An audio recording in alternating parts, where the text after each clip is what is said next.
So hello friends, welcome back to our channel. और आज हम लोग करने जा रहे हैं BCOE 143 fundamentals of financial management के ब्लॉक 1 का यूनिट 2 जो कि है टाइम वैल्यू ऑफ मनी। तो जैसा कि आपके एग्जाम्स चल रहे हैं, रिवीजन करेंगे क्योंकि लाइन बाय लाइन पढ़ने का हमारे पास एकदम टाइम नहीं है क्योंकि आपके एग्जाम्स चल रहे हैं। तो हमें करते हैं हम अपना unit 2 time value of money. तो देखो, इंट्रोडक्शन में हमको ज़्यादा कुछ नहीं दे रखा है, बस इतना बताया है कि जैसा कि हमने यूनिट 1 में पढ़ा था कि हमारे फाइनेंशियल मैनेजमेंट के दो ऑब्जेक्टिव होते हैं ना, वेल्थ मैक्सिमाइजेशन और एक प्रॉफिट मैक्सिमाइजेशन, है ना।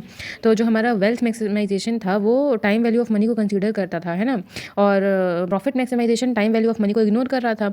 अब देखो, जो वेल्थ मैक्सिमाइजेशन था वो फ्यूचर ओरिएंटेड था, क्योंकि कोई भी फाइनेंशियल डिसीजन जो हम आज लेंगे वो हमको फ्यूचर में उसका इम्पैक्ट दिखेगा, है ना। तो वो फ्यूचर ओरिएंटेड हो गया। तो हमारा जो वेल्थ मैक्सिमाइजेशन था वो टाइम वैल्यू ऑफ मनी को कंसीडर करता था, है ना। तो वो एक फ्यूचर ओरिएंटेड कॉन्सेप्ट हो गया।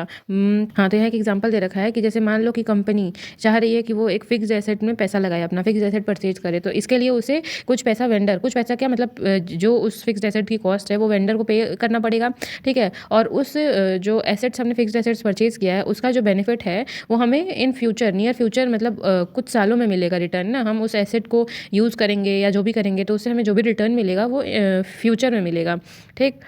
यहाँ क्वेश्चन आता है कि कंपनी के पास पैसा कहाँ से आएगा, ठीक है, फिक्स्ड एसेट्स में लगाने के लिए। तो वो डिफरेंट सोर्सेज ऑफ फाइनेंस से रेज करेगी फंड्स, जो कि हम यूनिट 3 में पढ़ेंगे, ठीक है। और दे रखा है this will involve cash inflow when the funds will be raised, ठीक है। अब जब पैसा हम रेज करेंगे तो उससे क्या होगा, फंड्स आएंगे कंपनी के अंदर, तो उसे हम कैश इनफ्लो कहते हैं। और कैश आउटफ्लो क्या होता है, जब हम पेमेंट करते हैं किसी भी चीज़ का, ठीक है। So the company when compare it's cash inflow and outflow it makes a financial decision. अब जब कंपनी अपने कैश इनफ्लो और कैश आउटफ्लो को कंपेयर करती है तो वो क्या होता है, हमारा फाइनेंशियल डिसीजन कहलाता है, ठीक है। Hence it is to be noted that time factor is very important when comparing the variables, ठीक है। जब हम इन दोनों वेरिएबल्स को कंपेयर कर रहे हैं, कैश इनफ्लो और कैश आउटफ्लो को, तो टाइम फैक्टर बहुत इंपॉर्टेंट रोल प्ले करता है, ठीक है। और इस चैप्टर में हम टाइम वैल्यू ऑफ मनी को ही पढ़ेंगे और ट्राई करेंगे कैलकुलेट फ्यूचर वैल्यू कैलकुलेट करने का और प्रेजेंट वैल्यू को ऑफ मनी को यूजिंग डिफरेंट टेक्निक्स, ठीक है। और फ्यूचर वैल्यू को कंपाउंडेड वैल्यू कहा जाता है, क्योंकि कोई भी वैल्यू जो आज है, आज का 10 रुपये और फ्यूचर में होने वाला 10 रुपये बराबर नहीं होगा, ठीक है। मतलब जो चीज़ आज 10 रुपये की है वो इन फ्यूचर 20 रुपये की होगी, 25 की होगी या 30 की होगी। तो फ्यूचर में चीज़ें, मतलब पैसे में देखें या किसी और चीज़ में भी देखें, तो आने वाले फ्यूचर में कोई भी चीज़ होगी वो वैल्यू बढ़ी ही होगी। तो इसीलिए फ्यूचर वैल्यू को कंपाउंडेड वैल्यू भी कहते हैं। और present value as compare to future value, अगर हम प्रेजेंट वैल्यू को देखेंगे तो वो तो कम ही रहेगी ना as compare to future value, तो उसे हम डिस्काउंटेड वैल्यू भी कहते हैं। तो इस टॉपिक पे जो कि है टाइम वैल्यू ऑफ मनी पे, कि होता क्या टाइम वैल्यू ऑफ मनी, ठीक है। टाइम वैल्यू ऑफ मनी ज़्यादा कुछ नहीं बल्कि value of a unit of money which is different at different time periods. अब जैसे money received today is worth more than if received in future. आज जो चीज़ 10 रुपये की मिल रही है वो चीज़ इन फ्यूचर 20-25 रुपये की मिलेगी, है ना। तो वही बात है कि आज जो 10 रुपये है उसकी वैल्यू ज़्यादा है फ्यूचर के 10 रुपये से, ठीक है। मतलब आज 10 रुपये में हम 5-5 के 2 कुरकुरे का परचेज कर सकते हैं, बट इन फ्यूचर हमें 10 रुपये में एक ही कुरकुरे मिलेगा। तो वो 10 रुपये की वैल्यू कम है आज के 10 रुपये से, है ना। तो वही बात है कि टाइम वैल्यू ऑफ मनी, मतलब जैसे जैसे समय बीत रहा है उसके साथ वैल्यू, मतलब पैसे की वैल्यू भी तो चेंज हो रही है ना, वो भी तो फिक्स नहीं है। मतलब जैसे महंगाई बढ़ते जा रही है, कल जो चीज़ 5 रुपये की थी आज वो 10 की है, 15 की है। आज जो 5-10 की है वो 20-25 की होगी इन फ्यूचर, है ना। तो वही चीज़ है कि जैसे जैसे समय बढ़ रहा है वैसे वैसे हमारे मनी की वैल्यू भी चेंज हो रही है, ठीक है। हाँ, अब देखो, जैसे हम जो टाइम वैल्यू ऑफ मनी है उसको हम प्रेजेंट डिस्काउंटेड वैल्यू भी कहते हैं, ठीक है। टाइम वैल्यू ऑफ मनी को हम क्या कहते हैं, प्रेजेंट डिस्काउंटेड वैल्यू भी कहते हैं। अब देखो, हमें इसी कॉन्सेप्ट को, इंटरेस्ट को दिमाग में लेते हुए चलना है कि अगर जो पैसा हमें आज मिल रहा है वो ज़्यादा मायने रखेगा अगर हम उस पैसे को फ्यूचर में रिसीव करेंगे। जैसे अगर हमने किसी को उधार दिया है ना और वो उधार लेके आपका पैसा रिटर्न नहीं कर रहा है और आपने दिया था 6 महीने के लिए और वो कह रहा है कि मैं 2 साल बाद दूंगा, तो आपको एक तरीके से लॉस ही हो रहा है। क्योंकि अगर वही सेम अमाउंट, अगर 10,000 मान लो आपने किसी को दे रखा है, ठीक है, 6 महीने के लिए ही सही, बट आपने 10,000 किसी को पैसा दिया था। अब वो बंदा कह रहा है आप मेरे से 2 साल बाद ये पैसा लेना, है ना। तो अब 2 साल बाद आपको वो 10,000 रिटर्न करेगा तो आपको ही लॉस होगा। क्यों? क्योंकि जो 10,000 में आप जितनी चीज़ें आज परचेज कर पा रहे थे, इन फ्यूचर 10,000 में आपको उतनी चीज़ें नहीं मिलेंगी, है ना। और दूसरी बात कि इन फ्यूचर अगर आपको ये 10,000 पैसे अभी मिल जाते और आप इनको इन्वेस्ट कर देते कहीं, तो इस पे आपको इंटरेस्ट भी मिलता है ना। तो एक तरीके से आपको ही लॉस हो रहा है। अब देखो, ऐसा हो क्यों रहा है, ये हो रहा है क्योंकि जो मनी है, मतलब जो पैसे हैं, उनके पास कैपेसिटी होता है कि उसकी वैल्यू ग्रो कर जाए फ्यूचर में, बट उसकी जो वैल्यू है वो कम ही होगी as compare to present value. जो भी हमारे पास प्रेजेंट वैल्यू है उस पैसे की, उससे कम ही होगी, बट वो अमाउंट मतलब कह लो बढ़ जाएगा, ठीक है। For example, if the money deposited in savings account, अगर हम कुछ पैसा सेविंग्स अकाउंट में डाल देते हैं तो उस पर हमें कुछ इंटरेस्ट मिलेगा, है ना, सर्टेन टाइम पीरियड तक, thereby compounding the time value of money. तो उससे हमारा जो प्रिंसिपल अमाउंट था, मतलब जो मेन अमाउंट हमने इन्वेस्ट किया था कहीं, मतलब सेविंग अकाउंट में डाला था, उसकी मतलब उसका वैल्यू बढ़ रहा है। At this point it is very important to understand the factors for the occurrence of time value of money.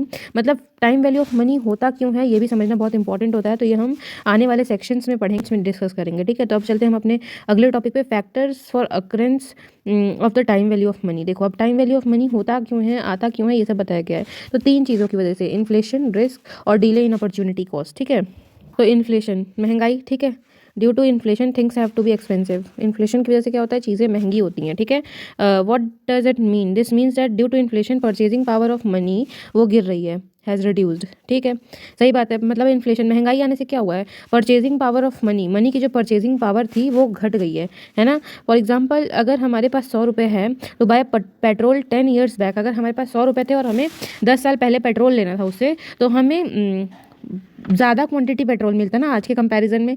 आज हमें 100 रुपये में 1 लीटर पेट्रोल मिले, तो हम इन 10 साल पहले देखते तो हमें 100 रुपये में ज़्यादा पेट्रोल मिलता है, 1 लीटर से बहुत ज़्यादा पेट्रोल मिलता है ना। तो इससे हम कह सकते हैं कि इन्फ्लेशन का बहुत ज़्यादा इम्पैक्ट होता है, मतलब महंगाई का बहुत ज़्यादा इम्पैक्ट होता है टाइम वैल्यू ऑफ मनी पे। ठीक है, दूसरा है रिस्क।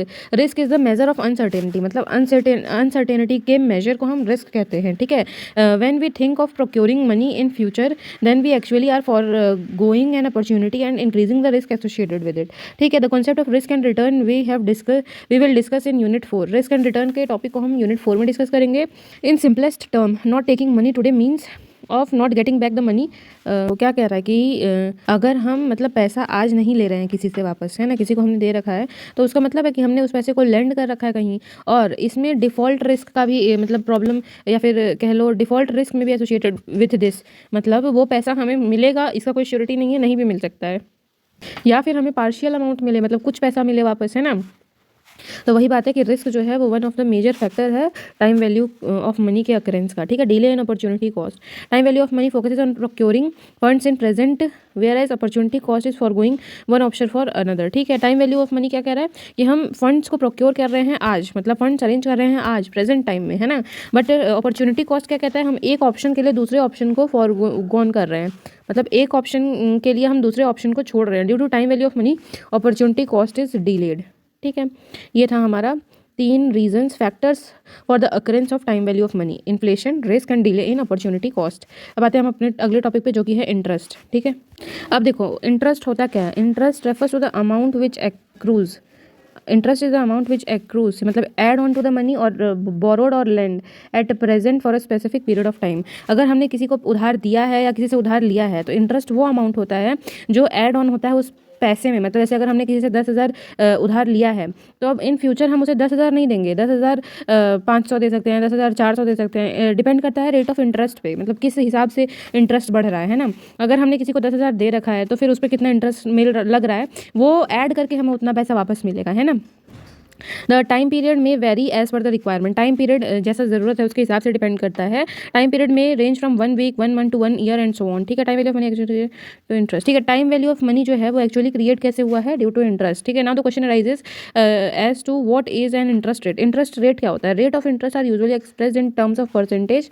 रेट ऑफ इंटरेस्ट को हम किस में, परसेंटेज के फॉर्म में रिप्रेजेंट करते हैं। It can be 1%, 2%, 10 and so on. It is the rate at which the amount of interest accrues, मतलब किस रेट से हमारा इंटरेस्ट बढ़ रहा है। ठीक है, तो ये चीज़ होती है हमारा इंटरेस्ट रेट। हमारा इंटरेस्ट रेट होता है और इसे हम परसेंटेज के फॉर्म में दिखाते हैं, जैसे यहाँ बता ही रखा है तुमको, परसेंटेज में। ठीक है, अब टाइप्स ऑफ इंटरेस्ट में हमारा सिंपल इंटरेस्ट आता है और कंपाउंड इंटरेस्ट आता है। ठीक है, सिंपल इंटरेस्ट कहते हैं which is accrued only on the actual amount borrowed. ठीक है, सिंपल इंटरेस्ट हमारे जो अमाउंट हमने बोरो किया है सिर्फ उसी पे लगता है और हर साल same rate of interest charge किया जाता है। The previous interest accrued but not paid received are not included in the simple interest. The formula to calculate simple interest is present value into rate into time. ठीक है, ऐसे क्या होता है simple interest का, बचपन से हम पढ़ते आ रहे हैं, is equals to P R into T. ठीक है, अब ये पी जो हमारा प्रिंसिपल होता है उसी को यहाँ पे प्रेजेंट वैल्यू से लिया गया, प्रेजेंट वैल्यू लिया गया उसकी जगह। ठीक है, इसमें क्या क्या सिंपल इंटरेस्ट ऐसा ही हो गया, P is equals to money lent और बोरोड एट प्रेजेंट। ठीक है, पी आर टी हो गया, वही चीज़ें हैं हमारी। अब आते हैं क्वेश्चन एक दे रखा है, देख लेते हैं इसको भी। देखो क्वेश्चन में दे रखा है हमको किया है प्रेजेंट वैल्यू, जो फ्यूचर वैल्यू का जो फॉर्मूला है, present value into 1 + r whole upon T. इसमें पुट करके हमने पहले फ्यूचर वैल्यू सारी कैलकुलेट कर ली है। ठीक है, 2,20,000, 2,00,000 42,000 और 2,66,200 रुपये है ना। तो ये हमने पहले कैलकुलेट कर लिया। उसके बाद क्या करना है, कंपाउंड इंटरेस्ट कैसे निकलेगा, फ्यूचर वैल्यू में से प्रेजेंट वैल्यू माइनस कर देंगे, सिंपल सी चीज़ है। फ्यूचर वैल्यू निकाल ही लिया हमने, प्रेजेंट वैल्यू हमको दिया ही था क्वेश्चन में, इन दोनों का डिफरेंस निकाल लेंगे तो हमको मिल जाएगा ये कंपाउंड इंटरेस्ट हमारा है ना। तो यही था हमारा। अब चलते हैं प्रेजेंट वैल्यू क्या होता है ये देख लेते हैं एक बार। Present value, the amount of money received in future at a given period of time which is worth at present. Present, ठीक है। और उसका फॉर्मूला देख लो क्या हो रहा है। प्रेजेंट वैल्यू का फॉर्मूला हमारा ये है, ठीक है। इसको याद करने की जरूरत नहीं है, जैसे हमने फ्यूचर वैल्यू का फॉर्मूला लर्न किया था, प्रेजेंट वैल्यू और ब्रैकेट में 1+r होल अपॉन टी था। तो अब जैसे हमने छोटे पर से मैथ्स पढ़ाई है, तो अब हमें इसमें अगर प्रेजेंट वैल्यू निकालना है और ये यहाँ मल्टीप्लाई हो रहा है इससे, तो इधर जाके ये इधर डिवाइड हो जाएगा, है ना। तो हमारे पास बचेगा क्या, present value is equals to future value whole upon, मतलब इसके अपॉन आ जाएगा 1+ रेट का टी, है ना। तो वही फॉर्मूला बन गया है बस, ठीक है। तो यही हमारा प्रेजेंट वैल्यू का फॉर्मूला है। उस पर क्वेश्चन दे दिया गया है कि अगर हमारे पास एक एफडी है 2,60,000 की, ठीक है, और उस पर सिंपल इंटरेस्ट रेट लग रहा है 10% का, टाइम है 3 साल का, और मतलब तुम्हारा एफडी का अमाउंट है 2,60,000, तो हमें प्रेजेंट वैल्यू कैलकुलेट करना है, ठीक है। मैच्योरिटी वैल्यू है ये, मतलब हमें अमाउंट दे दिया गया है 2,60,000, प्रिंसिपल हमें कैलकुलेट करना है एक तरीके से। तो प्रेजेंट वैल्यू के फॉर्मूले पे हम पुट कर लेंगे। फ्यूचर वैल्यू हमको दे रखा है 2,60,000, रेट दे रखा है 10% तो 0.1 उसने कर दिया, टाइम 3, ठीक है। तब उसको वैल्यू को पुट कर लो और हमारा प्रेजेंट वैल्यू निकल के आ गया है 2 लाख। मतलब अगर हम 2 लाख को फिक्स डिपॉजिट कर रहे हैं तो हमको 3 साल बाद 2,60,000 रुपये मिलेगा। हाँ, तो देखो इसमें कुछ नहीं था कि प्रेजेंट वैल्यू का फॉर्मूला दे ही रखा है ना, और 2,60,000 फ्यूचर वैल्यू गिवन है क्वेश्चन में हमारे पास, 2,60,000 फ्यूचर वैल्यू है ये, और रेट 10% है, टाइम 3 है, ठीक है, मतलब 3 ईयर्स है। तो देखो फ्यूचर वैल्यू दे रखा है 10% को 0 पॉइंट पर मतलब डेसिमल में कन्वर्ट कर लिया गया 0.1 और 3 ईयर्स हैं। तो फॉर्मूले में पुट करके हमने 2 लाख निकाल लिया अमाउंट प्रिंसिपल, मतलब प्रेजेंट वैल्यू, मतलब 2 लाख रुपये हम इन्वेस्ट करेंगे, ठीक है। तो हमको 3 साल बाद 10% इंटरेस्ट रेट लगने पर 2,60,000 हमें मिलेगा, ठीक है। अब अगला क्वेश्चन देख लेते हैं, एक और वैसे ही दिया गया है कि हमारा फ्यूचर वैल्यू दे दिया गया है 26,620 रुपये, रेट ऑफ इंटरेस्ट 10% लग रहा है और टाइम पीरियड 3 ईयर्स है, ठीक है। फिर से हम अपने प्रेजेंट वैल्यू के फॉर्मूले में पुट कर लेंगे। फ्यूचर वैल्यू 26,620 दे रखा है, 10% को डेसिमल में कन्वर्ट कर लो और टाइम 3 ईयर्स है ना। फॉर्मूला में पुट करने के बाद हमारे पास वैल्यू आता है 20,000, मतलब अगर हम 20,000 इन्वेस्ट करते हैं, एफडी करते हैं 3 साल के लिए, तो हमको 26,620 रुपये मिलेगा 3 साल बाद, ठीक है, टाइम 3 साल बाद, और इंटरेस्ट लगेगा 10%, तो हमको मिलेगा 26,620 रुपये, ठीक है। तो ये हमारा था फ्यूचर वैल्यू और प्रेजेंट वैल्यू हमने देख लिया। अब आते हैं इफेक्टिव रेट ऑफ इंटरेस्ट पर, ठीक है। हाँ, अब देखो इफेक्टिव रेट ऑफ इंटरेस्ट क्या होता है। अब देखो इफेक्टिव रेट ऑफ इंटरेस्ट क्या होता है, is a rate at which money held at present increases in a year. There are cases where interest is compounded more than once in a year. मतलब effective rate of interest तब लगता है जब हमें interest मतलब साल में एक बार से ज़्यादा कैलकुलेट करना होता है, जैसे कंपाउंडेड एनुअली, है ना। तो कंपाउंडेड एनुअली मतलब कंपाउंडेड हाफ ईयरली अगर दे रखा है तो हम एक साल में 2 बार कैलकुलेट करेंगे रेट, है ना। तो उस केस में हम इफेक्टिव रेट ऑफ इंटरेस्ट लगाते हैं और उसका फॉर्मूला हमारा ये है, future value is equals to 1+r divided by T whole power T, ठीक है। तो effective rate of interest is equals to future value -1। अब देखो एक बार ये देख लेते हैं जो यहाँ केसेस दे रखे हैं। अगर इंटरेस्ट कंपाउंडेड हाफ ईयरली होगा, अगर हाफ ईयरली होगा तो हम ट्वाइस अ ईयर कैलकुलेट करेंगे। कंपाउंडेड क्वार्टरली होगा तो 4 टाइम्स अ ईयर कैलकुलेट करेंगे। मंथली होगा तो 12 बार कैलकुलेट होगा। अगर ट्वाइस इन अ मंथ होगा तो 24 बार हम एक साल में कैलकुलेट करेंगे। और कंपाउंडेड डेली होगा तो 365 दिन होता है तो 365 बार होगा, ठीक है, मतलब डेज वाइज कैलकुलेट होगा, ठीक। अब देखो क्वेश्चन दे रखा है हमको, हाँ, तो यही था हमारा इफेक्टिव रेट ऑफ इंटरेस्ट में। अब आगे चलते हैं हम अपने अगले टॉपिक पे जो कि है हमारा एन्यूटी। एन्यूटी देख लेते हैं क्या होता है। देखो a series of equal amount of cash flow, ठीक है, a series of equal amount of cash flow over a certain period of time is called annuity. मतलब जैसे अगर हम मतलब एक कांस्टेंट अमाउंट कुछ टाइम पीरियड तक अगर हमें मिल रहा है या हम कहीं पे कर रहे हैं तो वो हमारा एन्यूटी होता है। इक्वल अमाउंट होना चाहिए, ये है कि इक्वल होना चाहिए, ठीक है। जैसे अगर हम प्रॉमिस कर रहे हैं किसी को 5,000 ईयर देने के लिए और 10 साल हमें देना है, और तो यहाँ इज़ अ 10 ईयर एन्यूटी, तो ये 10 साल एन्यूटी हो गया, 10 साल की एन्यूटी हो गई, ठीक है। मतलब क्यों, क्योंकि 5,000 एक फिक्स्ड अमाउंट है जो हमें 10 साल तक 5-5 हज़ार देते रहना है, ठीक है। तो ये एन्यूटी कहलाता है हमारा। और बस इतना काफ़ी था, मतलब एन्यूटी के बारे में आपको जानने के लिए। इतना डीप में जाएगा नहीं कि ऐसे क्वेश्चन हार्ड हार्ड देगा पेपर में, ठीक है। तो अब आगे चलते हैं हम अपने एच्युटी क्या है, मतलब जैसे लॉन्ग टर्म के लिए अगर हमें कुछ कैश इनफ्लो हो रहा है, फिक्स्ड रेट ऑफ इंटरेस्ट या कुछ भी, तो वो परपीच्युटी होता है, ठीक है। अब जैसे इसका एग्जांपल हो गया प्रेफरेंस शेयर और इक्विटी शेयर में ये डिफरेंस होता है कि प्रेफरेंस शेयर को फिक्स्ड रेट ऑफ इंटरेस्ट मिलता है और fixed rate of interest for हाँ, तो देखो प्रेफरेंस शेयर क्या होता है, इनको फिक्स्ड रेट ऑफ इंटरेस्ट मिलता है, ठीक है, और लॉन्गर पीरियड के लिए मिलता है, तो ये एक स्पेशल टाइप ऑफ एन्युटी हो गया, ठीक है। It is present value can be found by dividing cash flow by discount rate, ठीक है। It's present value for example if you get an offer of a perpetual cash flow of 3,000 हर साल हमें मिलेगा और return required is 15%, the value of perpetuity will be perpetuity की वैल्यू क्या होगी, A/R, ठीक है। A/R क्या है, जो हमारा कैश फ्लो है उसको डिवाइड कर दे रहे हैं डिस्काउंट रेट से। तो 3,000 मिल रहा है हमको, है ना, जो अमाउंट हमें मिल रहा है, तो 3,000 मिल रहा है, उसको रेट से डिवाइड कर दो, तो 15% है तो 0.15 से डिवाइड कर दो, तो हमारा आ गया 20,000।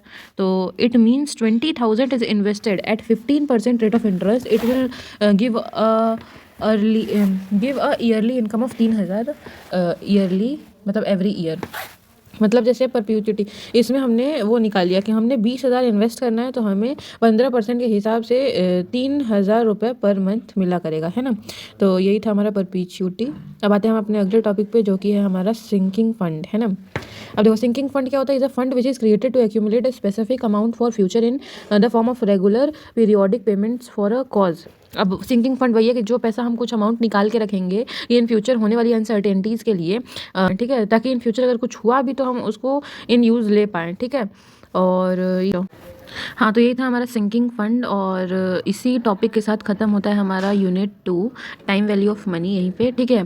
सो आई होप कि आपको आज के टॉपिक समझ आए होंगे, और अगर आपको मेरा पढ़ाई हुआ थोड़ा भी अच्छा लगा तो आप इस वीडियो को लाइक करें और ज़्यादा से ज़्यादा लोगों तक शेयर करें ताकि उनके भी डाउट्स क्लियर हों, ठीक है। और अगर आप मेरे साथ फर्दर आगे ऐसे ही पढ़ते रहना चाहते हैं तो आप हमारे चैनल को सब्सक्राइब कर सकते हैं। थैंक्स फॉर वॉचिंग, मिलते हैं नेक्स्ट वीडियो में, तब तक के लिए बाय बाय, टेक केयर।